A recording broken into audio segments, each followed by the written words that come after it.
Hello, my dear student. Welcome to our online section. Student, my name is Yogita Maurya. मैं आपको SP subject पढ़ा रही हूँ और इस एसपी सब्जेक्ट में हम चैप्टर नंबर 3 आज स्टार्ट करने वाले हैं. दोस्तों, यह स्टार्ट करने से पहले हमें इस चैप्टर में क्या क्या देखना है वो हम एक बार देख लेते हैं. फर्स्ट तो हम देखने वाले हैं stages in the formation of a company. उसके बाद प्रमोशंस, उसके बाद incorporations of a company and commencement of a business. ये हम देखने वाले हैं इस पूरे चैप्टर्स में. दोस्तों, आपको फॉर्मेशन ऑफ अ कंपनी यानी कंपनी किस तरीके से फॉर्म होती है, किस तरीके से स्टार्ट की जाती है, स्टार्ट करने से पहले कंपनी में क्या क्या प्रोसीजर को यूज़ किया जाता है, ये पूरा इस टॉपिक में हम पढ़ने वाले हैं. चलो, तो पहले आज हम इंट्रोडक्शन देखेंगे. A company is an artificial legal person. It is a certain of a law. ये जो कंपनी जो है वो आर्टिफिशियल लीगल पर्सन है और वो लॉ के हिसाब से हम एस्टेब्लिश करते हैं. It's come into the existing when it is the registered by following the procedure laid down by the Companies Act 2013. Company act 2013 के हिसाब से जो रजिस्ट्रार में जो भी प्रोसीजर दी गई है कंपनी की एस्टेब्लिश की, तो उसी तरीके से हम कंपनी को एस्टेब्लिश करने वाले हैं. Formation of a company means registering और incorporating a company with the registrars of a company. Formation of a company यानी क्या होता है, जो हम रजिस्ट्रार के पास जाके हम लीगली उसका प्रोसीजर करने वाले हैं, उसका रजिस्ट्रार करने वाले हैं, रजिस्ट्रेशन करने वाले हैं, उसको हम कहेंगे फॉर्मेशंस ऑफ अ कंपनी.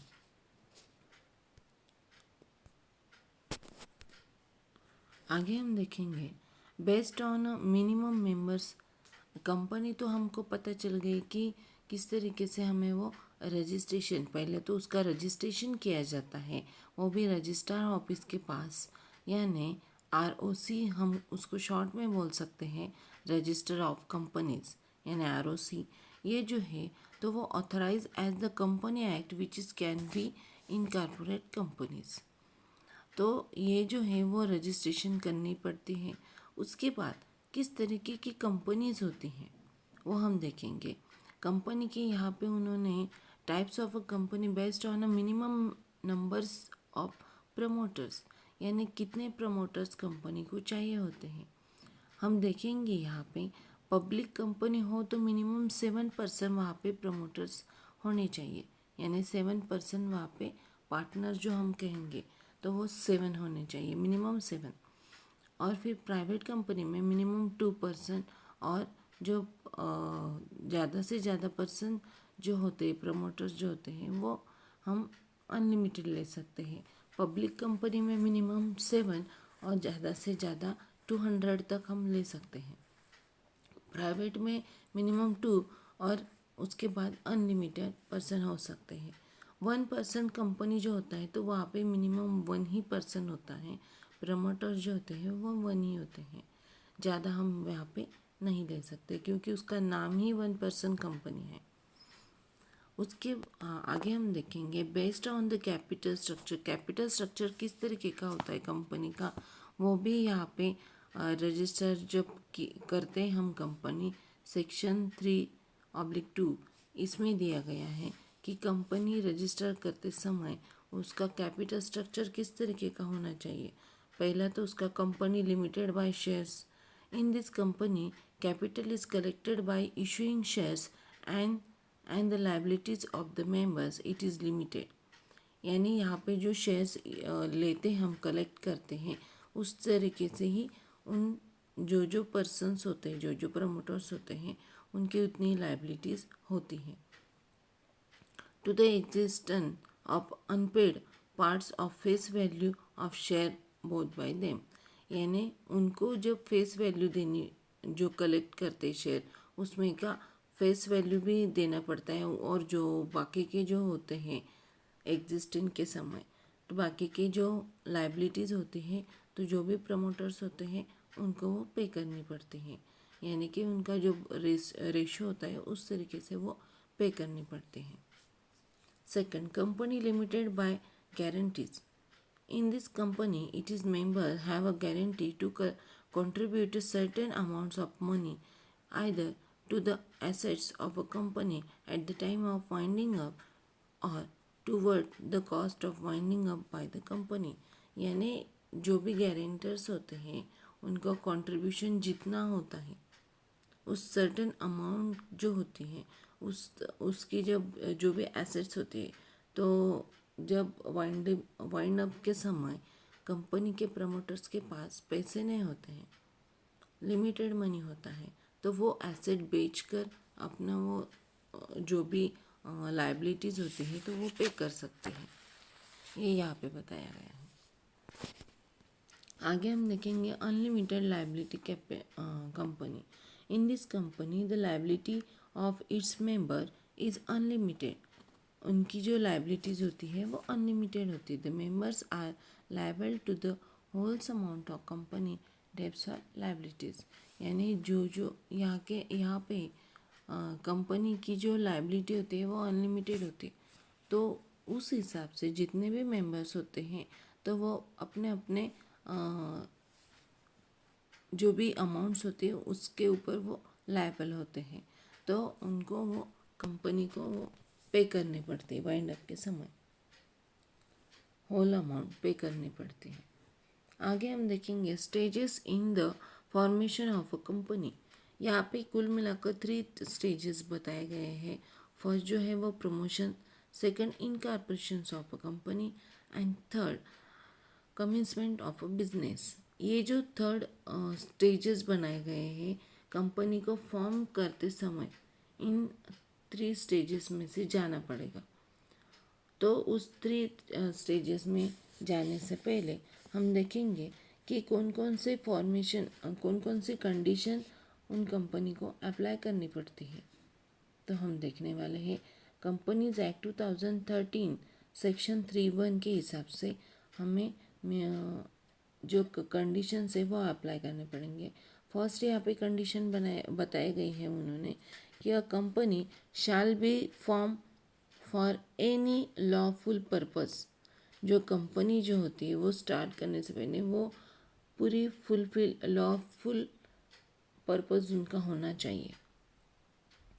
उसके बाद minimum 7 promoters needed for a public company. Public company को 7 प्रमोटर्स की नीड होती है। उसके बाद 2 प्रमोटर्स को, प्राइवेट कंपनी को 2 प्रमोटर्स की नीड होती है, और 1 पर्सन कंपनी जो होती है तो उनको 1 प्रमोटर्स की नीड होती है। उसके बाद all the promoters must subscribe their name to the memorandum of association. Memorandum of association ये जो है वो उनके हिसाब से डॉक्यूमेंट्स उस कंपनी के होने चाहिए, और वो उनको जो ऑल प्रमोटर्स होते हैं तो उन्होंने वो सब्सक्राइब करना चाहिए नाम के हिसाब से। The promoter must company with all the provisions of Companies Act 2013 with respect to the incorporations of a company। तो प्रमोटर जो होते हैं, कंपनी का प्रोविजन जो होता है 2013 के हिसाब से, उस हिसाब से उन्होंने रिस्पेक्ट करना चाहिए। इनकॉर्पोरेशंस ऑफ कंपनी ने उनका रिस्पेक्ट करना चाहिए। उसी तरीके से लॉ के हिसाब से ही उन्होंने सभी जो प्रोसीजर्स होती हैं तो वो प्रोसीजर्स उनको करनी चाहिए होती है। उसके आगे हम देखेंगे प्रमोशंस। ये बहुत ही इम्पोर्टेंट पार्ट्स है। ये पार्ट्स आपके जो 25% सिलेबस रिड्यूस हो चुका है तो ये उससे कट किया गया है या फिर रिड्यूस किया गया है। फिर भी हम इस पार्ट को पढ़ने वाले हैं क्योंकि आगे जाके उसका मीनिंग आपको पता होना चाहिए, इसकी वजह से मैं आपको ये पढ़ा रही हूँ। तो हम देखेंगे प्रमोशंस क्या होता है। कंपनी का प्रमोशन किस तरीके से किया जाता है वो हम देखने वाले हैं। Promotions of a company means taking all the necessary steps to incorporate a company as per the provisions of the companies act 2013। Promotions क्या होता है, क्या कि कंपनी एक्ट 2013 के हिसाब से जो जो प्रोविज़न की गई है कंपनी की एस्टेब्लिश के समय या फिर प्रोविजंस के समय किस तरीके से हम फॉर्म कर सकते हैं कंपनी, उसी हिसाब से हमें वो स्टेप फॉलो करने हैं। ये उसका मतलब प्रमोशंस होता है। अभी हम उसका मीनिंग देखेंगे कि प्रमोशंस क्या होता है। The person who undertake the process of promotions of a company are called as promoters. यानी ऐसी person who undertake the process of promotions की सभी प्रोसेस वो करती है उसे हम कहेंगे promoters. A promoters can be individual, partners, a company, and associations और syndicates। यानी ये जो होती है तो वो प्रमोटर्स कौन हो सकता है, वो इंडिविजुअल हो सकता है पर्सन्स कोई भी, या फिर एक पार्टनर्स हो सकता है, या फिर कंपनी भी हो सकती है, या फिर एसोसिएशंस और या सिंडिकेट भी हो सकती है। सिंडिकेट का मतलब होता है अ ग्रुप ऑफ इंडिविजुअल और organisation who have come together to promote a common interest. यानी एक कोई भी ग्रुप होता है और उस ग्रुप जो होता है या फिर एक ऑर्गेनाइजेशंस होती है वो आती है, वो प्रमोशन का जो पार्ट्स होता है या फिर प्रमोशन की जो प्रोसेस होती है तो वो उसमें इंटरेस्ट देते हैं, इंटरेस्ट उनका रहता है, तो उनको हम कहेंगे सिंडिकेट। यानी सिर्फ प्रमोशन के हिसाब से ही वो आते हैं, प्रमोशन कर देते हैं और फिर उनका बाकी का रोल नहीं होता, उसको हम कहेंगे सिंडिकेट। आगे दिया है उन्होंने section 269 of company act 2013 define the terms promoter as a persons. Promoters और जो पर्सन्स होते हैं तो उनको कौन कौन से टर्म्स को फॉलो करना पड़ता है वो देखेंगे। Who has been name as such as the prospectus और it's the identify by the companies. उनको प्रोस्पेक्टस जारी करना पड़ता है। एन्यूअल्स और रिटर्न्स जो होता है वो सब का प्रोस्पेक्टस उनको बनाना पड़ता है कंपनी के नाम के हिसाब से। आप जब भी जाते हो कोई भी आप देखो एडमिशन के समय गए होंगे तो उस पर्टिकुलर कॉलेज ने या फिर पर्टिकुलर स्कूल ने आपको एक उनका प्रमोशन कार्ड दिया होगा। उसमें उस कंपनी का एम क्या क्या है, वो कंपनी क्या क्या करने वाली होती है, ये सभी उस प्रॉस्पेक्टस में दिया होता है। उसके बाद हम देखेंगे second, whole as the control over the affairs of the company and directly or indirectly whether as a shareholders direct or otherwise, or third, as a in accordance with the whole's advice, directors or institutions instruction, the board of director as the। यानी यहाँ पे जो बताया गया है कि section 2013 के हिसाब से उनके शेयर प्रमोटर्स डायरेक्टली और इनडायरेक्टली वो शेयर होल्डर्स होते हैं या फिर वो डायरेक्टर्स भी होते हैं या फिर वो एक एडवाइज़र भी हो सकते हैं। ये यहाँ पे प्रोमोटर्स का रोल्स होता है या फिर प्रोमोटर्स का ऐसे होने चाहिए, ये उन्होंने बताया है। आगे हम देखने वाले हैं इस प्रमोटर्स के रोल क्या क्या है। रोल्स ऑफ प्रमोटर्स, तो हम फर्स्ट देखेंगे, promoters are the one who come up with the ideas of the starting a business. Promoters ऐसी पर्सन्स होते हैं जो अपने फुल आइडियाज देती है बिजनेस को स्टार्ट करने के लिए। उसके बाद they decide the object of the business and amount of capital needed, scales of business operation etcetera. ये जो होती है वो अपने आइडियाज़ तो देती है, जब बिज़नेस किस तरीके से स्टार्ट करना है उस तरीके से आइडिया भी देती है। उसके बाद वो उस बिज़नेस का ऑब्जेक्ट क्या है वो डिसाइड करती है। उस कंपनी को जो कंपनी है उसको कितना कैपिटल की नीड है वो भी देखते हैं। उसका स्केल किस तरीके का है, वो किस तरीके से काम करने वाली है, ये सब उस प्रमोटर्स को देखना पड़ता है। They prepares the various document needed for incorporations of a company like a memorandums of articles of association। यानी मेमोरेंडम ऑफ एसोसिएशन जो होती हैं उसके हिसाब से जो जो डॉक्यूमेंट लगने वाले होते हैं कंपनी को स्टार्ट करते समय, या फिर कंपनी के जो ऑब्जेक्ट हम फॉलो करने वाले होते हैं उसके हिसाब से सभी मेमोरेंडम ऑफ एसोसिएशन या फिर आर्टिकल्स ऑफ एसोसिएशन के हिसाब से हमें सभी डॉक्यूमेंट्स की लीगल प्रोसीजर करके ही हम कंपनी स्टार्ट करते हैं। ये सभी जो रोल्स होते हैं वो प्रमोटर्स को पे करने पड़ते हैं।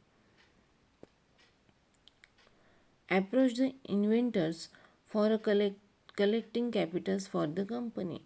अभी इन्वेंटर्स जो होते हैं कंपनी को जो इस कंपनी में यानी शेयर होल्डर्स हम उनको कह सकते हैं। शेयर होल्डर्स किस तरीके से होते हैं, वो अपना कैपिटल इस कंपनी में लगाते हैं, उनको हम शेयर होल्डर्स कहेंगे। जो पार्टनर्स आते हैं कंपनी को इस्टेब्लिश करने के लिए वो पार्टनर्स अपना कैपिटल लगाते हैं, तो उनसे वो कैपिटल कलेक्ट करना ये भी प्रमोटर्स का रोल होता है। Promoters often nominate themselves the first directors of the company and the first subscribe to memorandums and articles of associations।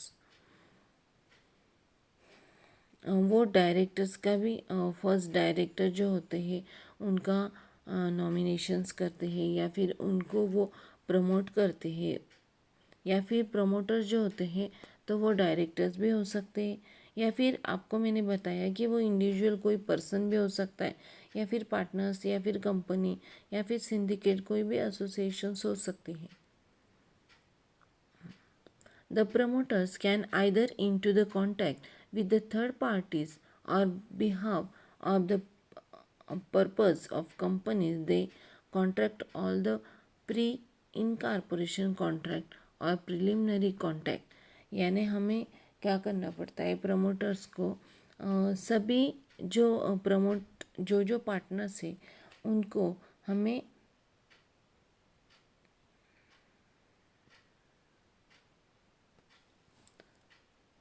उनकी एक लिस्ट बनाकर रखनी पड़ती है। फिर उसके बाद जो कंपनी को फॉर्म करने के लिए जो हमें डॉक्यूमेंट लगने वाले हैं वो भी हम करने वाले हैं। फिर उसको क्या कहेंगे हम, प्री इनकॉर्पोरेशन कॉन्ट्रैक्ट उसको हम कहेंगे। तो वो एक कॉन्ट्रैक्ट करना पड़ता है पार्टीज़ के, थर्ड पार्टीज़ को लेकर हमें वो कॉन्ट्रैक्ट करना पड़ता है। फॉर एग्जाम्पल हम देखेंगे contract for preparing and printing a memorandum and articles of association, hearing the office of premises etcetera. Last का हम पॉइंट देखेंगे, प्रमोटर्स हैव उनकी जो ड्यूटीज जो होती हैं हम देखेंगे कि वो सेटिंग की जाती है कि प्रमोटर्स किस तरीके के होनी चाहिए। They are supported to act in such a manner so as the protect as the promote the interest of the proposed company। यानी जो भी कंपनी होती है तो उनको उस कंपनी में इंटरेस्ट होना चाहिए, वो किस तरीके से प्रोटेक्ट कर सकते हैं ये भी उनको देखना चाहिए। इंटरेस्ट भी देना चाहिए, या फिर हमें उनको उस कंपनी को किस तरीके से प्रॉफिट होना चाहिए, ये सभी प्रमोटर्स का रोल होता है। तो आगे हम देखेंगे ये तो पूरे प्रमोटर्स क्या होता है और प्रमोटर्स का रोल क्या होता है, यहाँ पे उन्होंने बताया है। आगे हम देखेंगे कि स्टेप्स कौन कौन से फॉलो करनी पड़ती है प्रमोटर को, या फिर प्रमोशन के समय कंपनी को कौन कौन सी स्टेप फॉलो करनी पड़ती है। तो कंपनी को फर्स्ट तो कम up with the business ideas और एक्टिविटी। कंपनी जो आती है तो वो कंपनीज के आइडियाज़, बिजनेस की जो जो आइडियाज़ हैं वो लेकर कंपनी को आना पड़ता है। उसके बाद prepare a financial plan. Financial plan भी होना चाहिए। ऐसा तो नहीं है हमारे पास पैसा नहीं है और हम कंपनी स्टार्ट करने को चले हैं, ऐसा भी नहीं। कंपनी का एक एम भी होना चाहिए, एक पर्टिकुलर आइडिया भी कंपनी को चाहिए कि हम कौन सी कंपनी को स्टार्ट करने वाले हैं, कौन सी कंपनी को हम फॉर्मेट करने वाले हैं। और उसके बाद उनकी फाइनेंशियल प्लानिंग भी उनके पास होनी चाहिए। उसके बाद prepare a draft memorandum of association and articles of association. उनके हिसाब से जो जो डॉक्यूमेंट उन्होंने बताए हैं कंपनी को स्टार्ट करने के लिए, तो वो डॉक्यूमेंट भी हमारे पास होने चाहिए। उसके बाद enter into the preliminary contact. Preliminary contact भी हमारे पास होने चाहिए। या फिर अपॉइंट फर्स्ट डायरेक्टर्स। जो फर्स्ट डायरेक्टर्स जो हम अपॉइंट करने वाले होते हैं, तो वो सभी हमें फॉर्मेशन के समय हमें ये सभी हमारी जानकारी हमारे ऊपर चाहिए होती है।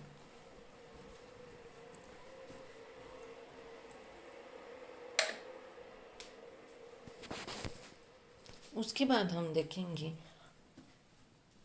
comes up with an ideas और suggest a business activities। यहाँ पे हम देखेंगे कि कौन कौन किस तरीके से बिजनेस को सजेस्ट करने के लिए एक्टिविटीज़ करनी पड़ती है, वो हम देखेंगे। The promotion comes up with a business activity that they wish to undertake. They chooses the business activity after studying various factors like a scope of business। यानी हमें बिजनेस को चलाने के लिए सजेशंस के लिए प्रमोटर्स को जो काम करना पड़ता है, आइडियाज़ होनी चाहिए, तो वो किस तरीके से बिजनेस का स्कोप किस तरीके से होना चाहिए, ये आइडिया हमें होनी चाहिए। या फिर कॉम्पिटिशन्स इनटू द मार्केट में किस तरीके से हमें कंपटीशन करना है, उस सभी की नॉलेज हमें चाहिए होनी होती। कंपनी ऐसी ही नहीं ओपन होती या फिर ऐसी नहीं फॉर्म होती। कंपनी को फॉर्म करने के लिए हमें बहुत सारी इंफॉर्मेशन कलेक्ट करनी पड़ती है। उनका प्रोडक्शन किस तरीके से होना चाहिए, अवेलेबिलिटी है, फैक्टर्स जो भी हम फैक्टर्स या फिर जिसका भी हम प्रोडक्शन करने वाले होते हैं, तो वो अवेलेबल होने वाले हैं मार्केट में, हमें इजीली अवेलेबल होंगे या नहीं ये भी देखना चाहिए। या फिर एप्लीकेबल लॉ के हिसाब से हमें ये कंपनी मार्केट में लानी है, तो उस तरीके की आइडियाज़ हमें सजेस्ट करनी पड़ती हैं बिजनेस की एक्टिविटीज़ के लिए। उसके बाद prepare a financial plan. Financial plans हम देखेंगे जो भी अभी पार्टनर्स आएंगे, तो वो पार्टनर्स अपने अपने जो कलेक्शंस होती है, या फिर हम देखेंगे कि जो भी कंपनी स्टार्ट करने से पहले जो जो शेयर होल्डर्स आते हैं, तो वो अपना कैपिटल उस कंपनी में लगाते हैं। उस हिसाब से फाइनेंशियल प्लान कंपनी को बनाना पड़ता है कि हमें कंपनी स्टार्ट करनी है, हमें कितने पैसे की ज़रूरत है, कौन कौन से अमाउंट की नीड आने वाली होती है। बहुत बार कंपनी को पैसे साइड में रखने पड़ते हैं। कैपिटल जो होता है वो पूरा कैपिटल यूज़ ना करके कई पैसे जो होते हैं वो साइड में रिजर्व करके हमें रखने पड़ते, क्योंकि कुछ समय कोई भी प्रॉब्लम्स आ सकते हैं, कोई भी प्रॉब्लम क्रिएट हो सकते हैं, उसके हिसाब से। उसके बाद prepare a draft of memorandum of association and articles of association. यहाँ पे मेमोरेंडम ऑफ एसोसिएशन के हिसाब से या फिर आर्टिकल्स ऑफ एसोसिएशन के हिसाब से हमें उस डॉक्यूमेंट जो है कंपनी के, वो कंपनी के पास होने चाहिए या फिर रजिस्ट्रार्स के पास वो हमें दिखाने पड़ते हैं कि ये हमारे डॉक्यूमेंट्स है कंपनी को इस फॉर्म करने के लिए। उसके बाद enter into the preliminary contact, हमें प्रिलिमिनरी कॉन्टैक्ट भी हमारे पास होना चाहिए। उसके बाद appointment of first director, company को स्टार्ट करने के लिए हमें फर्स्ट तो डायरेक्टर के अपॉइंट करने पड़ते हैं, तो हमें उसके हिसाब से उसका चार्ज भी देना पड़ता है मैनेजमेंट को, क्योंकि वो डायरेक्टर जो होता है तो वो सभी एक्टिविटीज़ या फिर सभी रोल प्ले करता है, वो सभी के ऊपर उसका देख रेख वो कंपनी के ऊपर करता है। उस तरीके से हमें फर्स्ट तो डायरेक्टर का अपॉइंट करना है। तो आज हमने बहुत सारा चैप्टर को कवर किया है। हमने देखा कि कंपनी किस तरीके से फॉर्म की जाती है, फिर प्रमोशंस क्या होता है, रोल्स क्या होते हैं प्रमोटर्स के, उसके बाद स्टेप भी हमने देखी। आगे के चैप्टर में हम देखेंगे इनकॉर्पोरेशंस ऑफ अ कंपनी। तो आज के लिए इतना ही। धन्यवाद।